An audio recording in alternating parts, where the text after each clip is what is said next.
Pistons fans, let's talk. Let's talk about the Pistons. Let's say their progression or their start of the season. And overall, let's cap it as, in my opinion, is right on schedule. They win loss column or the win loss as of now. How it is turning out is right on schedule. It's right at the pace that of my projection. I predicted them to win 41 wins, and I'm not going to sway from that. Here's the reason why. I remember, and of course, of course, how it goes. You know,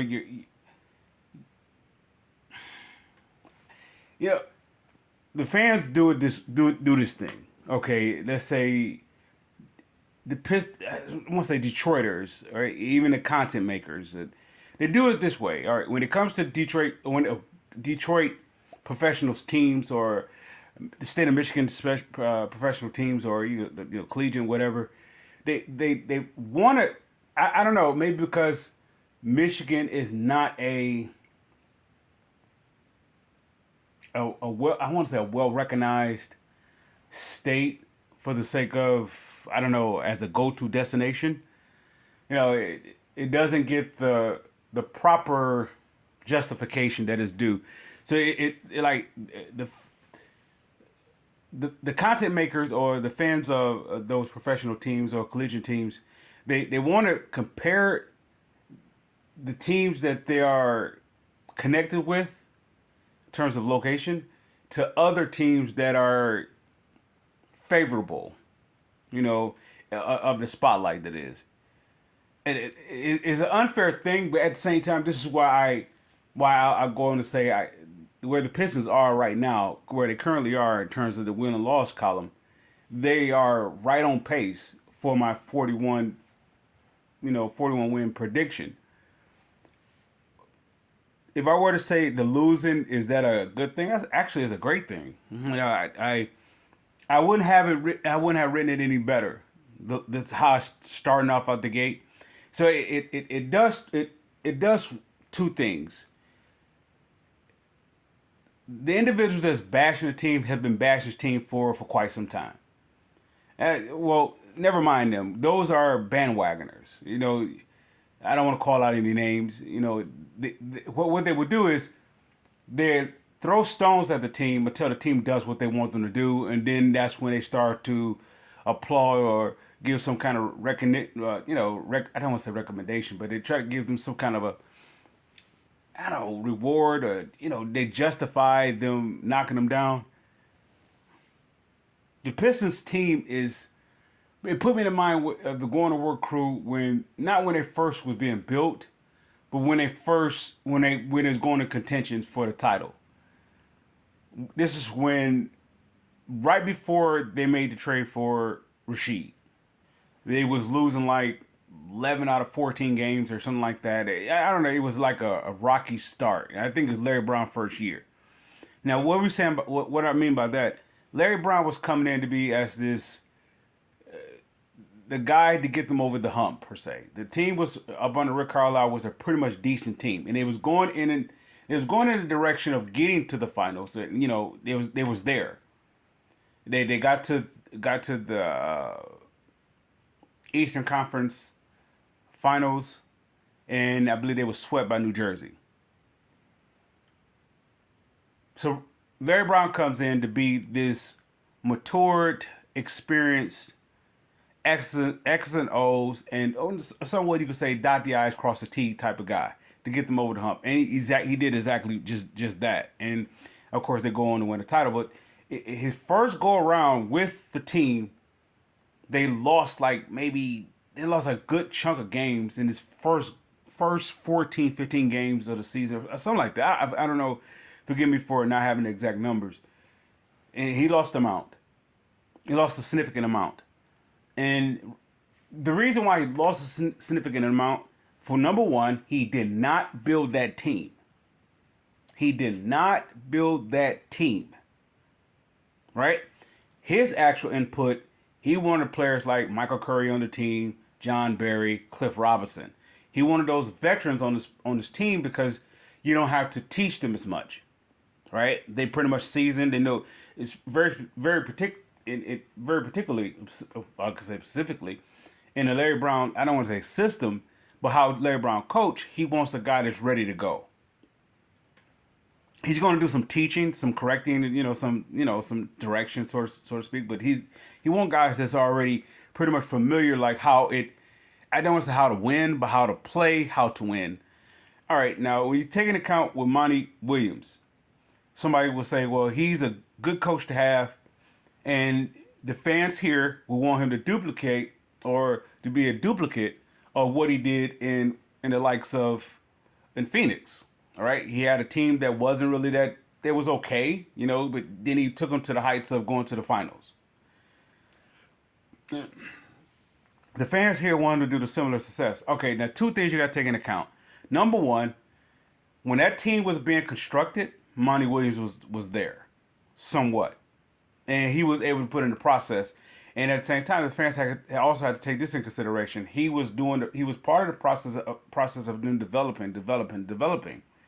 This is only with not even 20 games, and the fans is talking about this team is really a joke, and this rebuild is taking forever.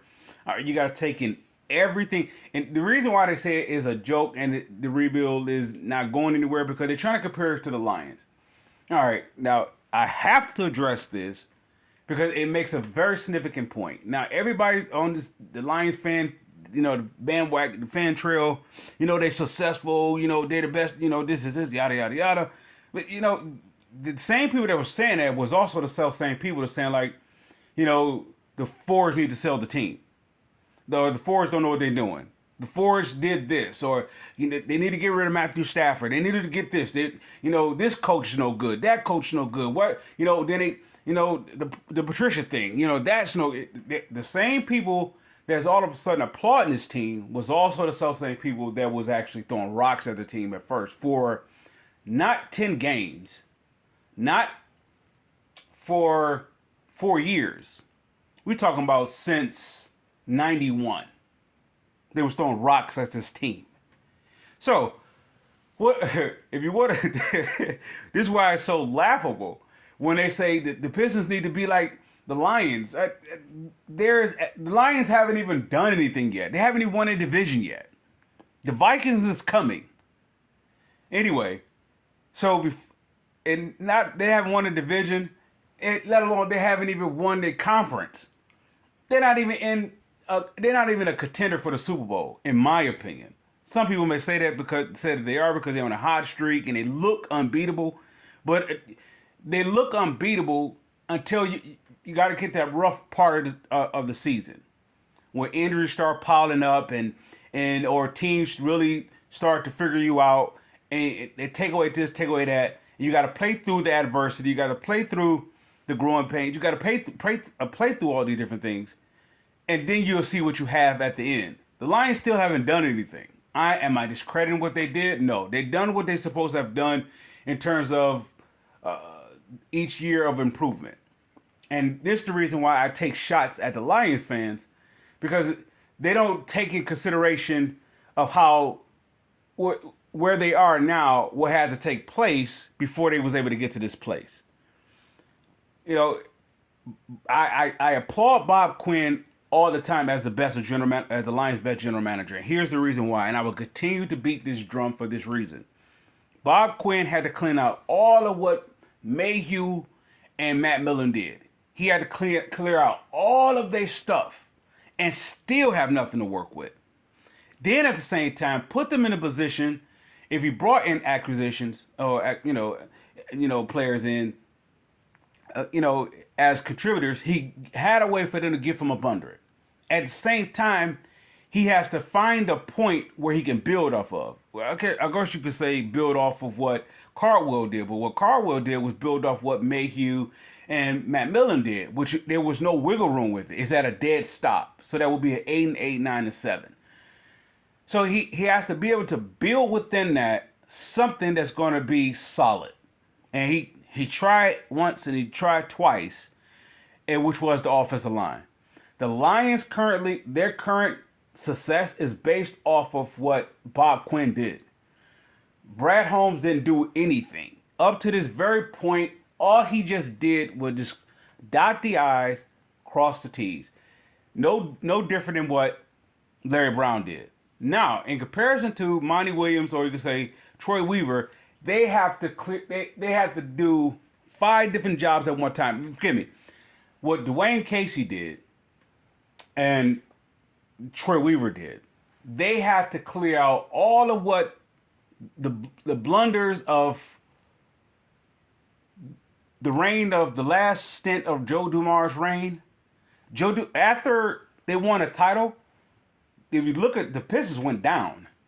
They started to go down, even though they went to the finals the next year, and it was inside the Eastern Conference Finals for like 6 straight years.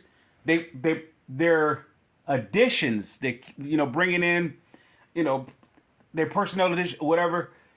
It dropped every year. It was getting worse. The drafting was getting worse. Okay, through Joe Dumars, since they won the title, give me one draft pick that was considered successful. The only one you're really gonna have is Mimino Core. I guess you could say Jason Maxiell. I guess you could say Aaron Afalo, but Aaron Afalo didn't really take off till he left. You can't say Rodney Stuckey. Who you gonna say? Coleon Young. Who you gonna say? Austin Day. Who you gonna say? All right. So I say all that to say this. Joe Dumars, after he won the title, it let out the air in the tire. Everything was flat. It was slowly but surely going downward, right? Even when he brought in players to try to continue the run, Nazim Muhammad's, this player, that player was going down, down, down. So Joe Dumars really wasn't really successful much as he could have been. He gets the title, he gets back to the finals, and gets to the East Conference Finals like 6 times, and that's a great accomplishment. And I'm not slighting it. I'm just putting it in perspective, and very specifically in comparison to this current run. When we're talking about Troy Weaver had nothing to play with he had dead money, or he was so behind he couldn't even see that he was behind. Not just what Stan Van Gundy was doing. You're talking about from what Joe Dumars did. From Joe Dumars' run, all the way up to Van Gundy, even before Van Gundy to Van Gundy, and even outside of Van Gundy, they had nothing to play with. Whether it was money, whether it was flexibility, whether it was talent, but they had nothing to play with. Now, in comparison to the Lions thing, the Lions had 2 assets working for them. When Brad Holmes took over, he had 2 assets working for him. He had an offensive line, and he had Matthew Stafford. 2 assets. And then, of course, they was losing, and you could say that's a bonus, so they get them a high draft pick. Even with that, I still believe that they botched it. But anyway, so you had an offensive line that you had Ragnow as your all-pro, not just a Pro Bowler. He was an all-pro lineman. And you could build off of that. Of course, you got a Decker and Jonah Jackson and, even Halapoulivaati Vitae. You had that. And, of course, with Decker, then you plug in Sewell and now you have whatever. But anyway, pushing all that aside, then your second asset that he had was Matthew Stafford. Now, if Matthew Stafford doesn't ask for a trade, request a trade, they're not winning. They're not winning, even though the team was probably made for Matthew Stafford than it was Jared Goff. If Matthew Stafford would have stayed up under, let's say, Campbell and Holmes, it was probably tailor made for him. But nonetheless, he left and he put him in a good position. And due through the talent that Bob Quinn accumulated, people say the free agents didn't work out, but the free agents that he brought in they would call them B-list talent. But those B-list talent was like your stopgaps. They was your bridge players. and he made a way for you to get from up under them without taking a hefty hit. The way the Lions organization did it, they took a hefty hit from it, but they did it improperly wrong. But anyway, that's another thing altogether. So Bob Quinn put him in the best situation to succeed. Everything that Brad Holmes is successful of is based off for what Bob Quinn did. Not Matt Patricia, Bob Quinn. Bob Quinn put this organization from clearing out all of what Millen and Mayhew did to put them in a position to go forward, starting with that offensive line. Right? Now, Monty Williams and Troy Weaver have none of that. I see if they had a talent like, okay, when Joe Dumars took over the Pistons, I believe that he had Stackhouse and Grant Hill was on the verge of leaving. So Grant Hill requesting he's about to sign with Orlando. So Joe Dumars, okay, let's do a sign and trade. And of course he's able to get Ben Wallace and Chucky Atkins back, and Grant Hill goes over. So they gave him something to play with. Who knew Ben Wallace was going to turn out to what he turned out to be? Maybe Joe did. Maybe, I don't know. Nonetheless, he turned out to be something you could build off of. Well, when Troy Weaver took over this team, they had nothing to build off of. Not a key player that you can trade. You couldn't trade Blake Griffin for nobody. Nobody wanted. You couldn't trade Andre Drummond for nobody. Nobody wanted. Reggie Jackson for nobody. Nobody wanted. So they had to eat up a lot of stuff. On top of a lot of draft players that the Luke Kennards, what's the gentleman? I can't think of his name. What is the guy name? He was a forward. Anyway, just fast forward. All the stuff that Stan Van Gundy missed on, and even the talent they brought in. Let's go here. To make my point about Joe Dumars, let's say Ben Gordon, Josh Smith, right? And who was the other guy? I think it was not Brandon Knight, but Brandon Jennings. Look what Joe Dumars was able to do. Look what he's doing, right? Am I throwing rocks at Joe Dumars? No. All the life out of Joe Dumars was done.